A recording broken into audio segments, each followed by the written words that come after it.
I don't know why the camera's darker than it is usually, but New Game of Thrones. Just finished watching it like 10 minutes ago. So since I didn't have any time to reflect upon it, this is just gonna be my initial blurbing reactions. Nothing really thought out. Nothing really organized. It's just that I really have time to record right now. I'm just really busy. So okay. So this episode was pretty much, in my opinion, a huge, gigantic trailer for the remaining 8 episodes. It's just this one massive hour-long setup for all the different plot threads of the season.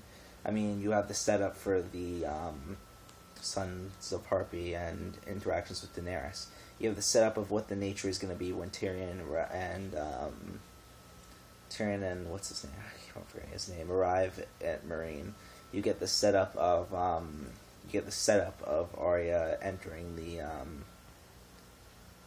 House of the Faceless Men. You get the setup for the conflict between Dorne and King's Landing, and you get the setup for the arc that Brienne's going to take, where she follows Sansa, and you get all these different setups. There was no payoff in this episode, but there was immense setup.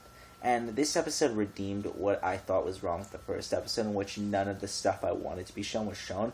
I feel like this would have made a much stronger first episode of a season, just setting up all the arcs. But then again, I feel it was very, oh yeah, and you also got the setup of Jon Snow now being the head at the wall, which is going to be interesting. I didn't expect that turn of events. And, but yeah, so, I don't know if any of this happened in the book. I'm not a book reader.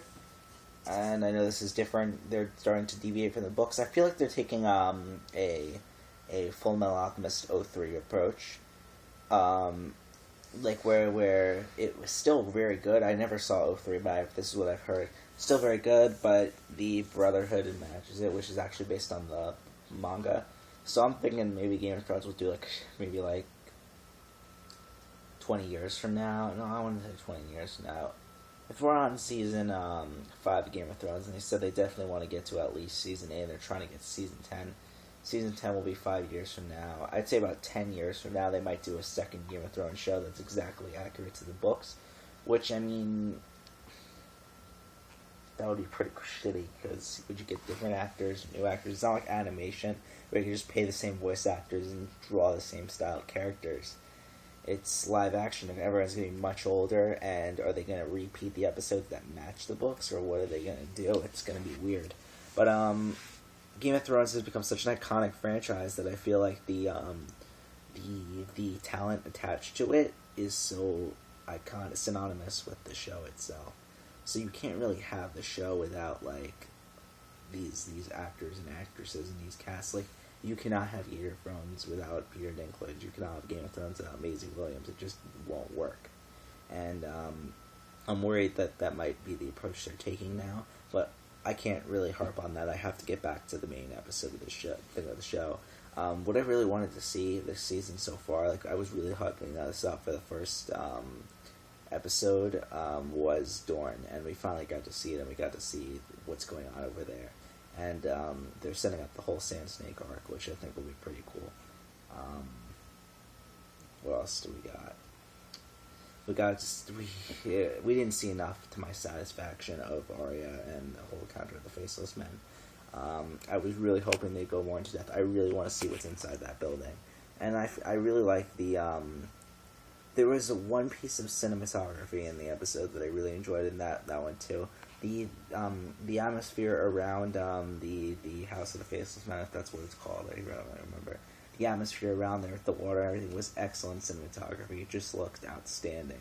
And another scene in particular was inside the tavern when there was a little closed off area where Sansa and Littlefinger were sitting while and then Brienne found them. And that little area in the when it cuts to their side, instead of them just looking on it, it cuts to their side. That little piece of cinematography right there was excellent. It was really well done. Just there's to me, strong. This episode is really strong in cinematography overall. To me, Strong cinematography comes from you look at a place and you are so aesthetic, or scene or shot, and you are so aesthetically pleased with that shot that you want to be there. Like, you want to be in that place. Like, it will fulfill something. Your enjoyment of looking at that scene is to be there. And I feel like that's when you have flawless cinematography. That happened twice in this episode. So when that happens, you're doing a very good job. But yeah, Game of Thrones has always had great cinematography, but I think this episode probably been the height, in my opinion, maybe, of those two shots in particular. Yeah, this was, I mean, there's not much more to say. There was just pretty much a big, large teaser for the rest of the season. But, so, I mean, got to see Daenerys and Drogo. I don't know if that's setting up anything. It would be interesting if the Mother of Dragons met her downfall by dragons. But, then again, Daenerys is the person who I want to see sit on the Iron Throne, so that could change by the end of the season. I mean, she made some risky decisions in this episode. If she's still alive by the end of the season, I hate how you have to say that for every character. I hate it. But then again, the show is called A Song of Ice and Fire, so there's always going to be that parallel between the White Walker, whatever their god is, and the Red God, and there's always going to be the parallel between Jon Snow at the Wall and Daenerys with her dragons in Easteros. So there's always going to be those parallels. So I'm a little feel more safe about those sets of characters. But I'm still very nervous with this show. And who knows, they're deviating from the books. But I feel like if George R. R. Martin gave them approval, they won't go too far. I know it's going to be the same end game, unlike Full FMA03, which had a completely different end game.